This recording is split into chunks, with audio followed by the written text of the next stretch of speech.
I'm from Toronto, but, okay, nice. All right, a few boos. I expected that, thank you. But I live in America now, and, okay, no boos there. You guys are unpredictable, but it's nice. I love living there, I won't lie. I really like it. There's some differences, that's for sure. Like Amber Alerts, when a child goes missing, they send that right to your phone. I never experienced that in Canada. So the first one I got in the States scared the shit out of me. I thought they were contacting me directly.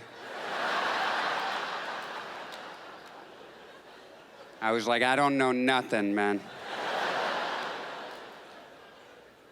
I got real defensive. I feel like I belong there, though. Took me a while. I asked a friend of mine, how will I know when I belong? And he said, you'll know when you have your first American thought.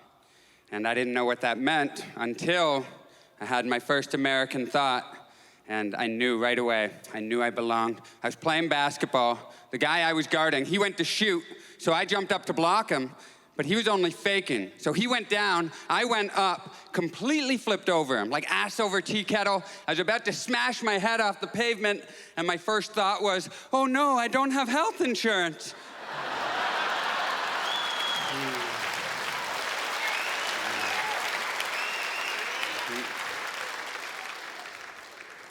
I'm home. That's when I knew. It's a very interesting thing to move to a new place and have to shop for health insurance, to have to make that decision. How much is my life worth to me on a monthly basis?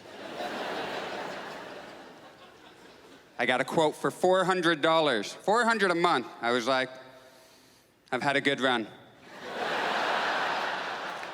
I'll be careful. Every time I leave the house now, I'm just like, everybody, let's get to where we're going here. Let's take it easy. I don't know if you guys have noticed, but it's very easy to die out there, you know? I think about dying all the time. I don't know why I'm smiling right now, but I had to fly in to get here. Every airplane I get on, man, I think about it. I'm like, this is the one. Every plane, I'm like, this is the one. I'm surprisingly zen about it. I can chill out, you know, I can fall asleep. It's fine, but like that first little bump of turbulence, I can laugh off. You know, the first one that comes out of nowhere, you're like, whoa, whoa, whoa, whoa. Hey, that was pretty fun. The second one, I'm like, this is the one. I was like, okay, calm down, dude. Stop yelling out, this is the one. You're freaking my kids out over here. I'm like, okay, I'll stop, but your kids need to know this is the one. We're going down. Doesn't look good. I don't understand why they don't give me a parachute. Blows my mind. Everybody on board, they should be like, welcome aboard, and of course, here's your parachute. Things go wrong, you're gonna want this. No parachute. My friend tried to put my mind at ease. He was like, well, you know, there's no parachute, but they have other safety features.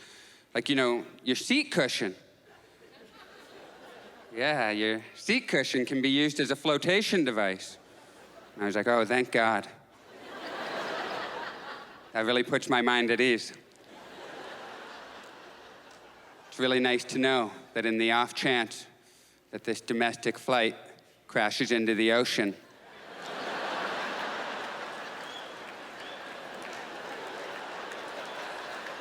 yeah.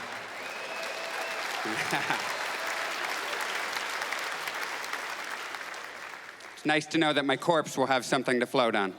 That's nice. I get scared before I even get on the airplane. That's how neurotic I am. I was flying recently, had a flight at 1:05 p.m. I went up to the ticket counter. The ticket agent, she said to me, you're on the 1:05 flight, but we actually have one seat available on the 12:05 flight, 1 hour earlier. Would you like that one instead? And I was like, of course, thank you so much. And then the second I switched, I was like, shit. This is how it happens. Whenever a plane goes down, you always hear about it in the news the next day. There's always that one poor soul that they mention. He was actually supposed to be on the 1:05 flight. He switched at the last second, and now he's super dead. And I was like, no, stop thinking so negative. The flight you switched to is not gonna crash. The flight you were supposed to be on is the one that's gonna crash. Those people are all gonna die. Think positive.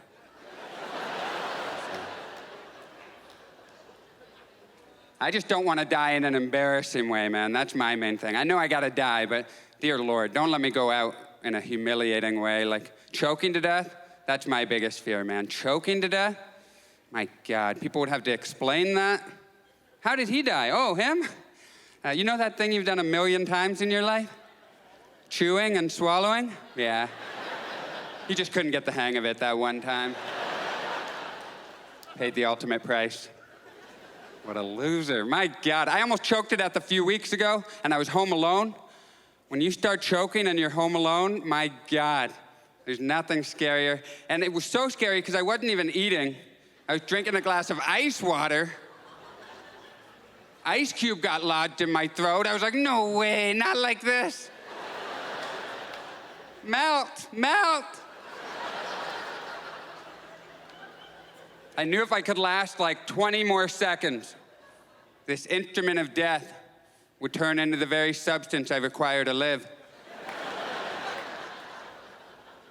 The whole time I was choking, I was like, if I actually die right now, whoever finds my body is gonna have no idea what happened to me. Thank you. You imagine they show up, they just see my stupid dead body, they're like, I don't know, I mean, he was hydrated, that's for sure, I don't know. Natural causes, I guess.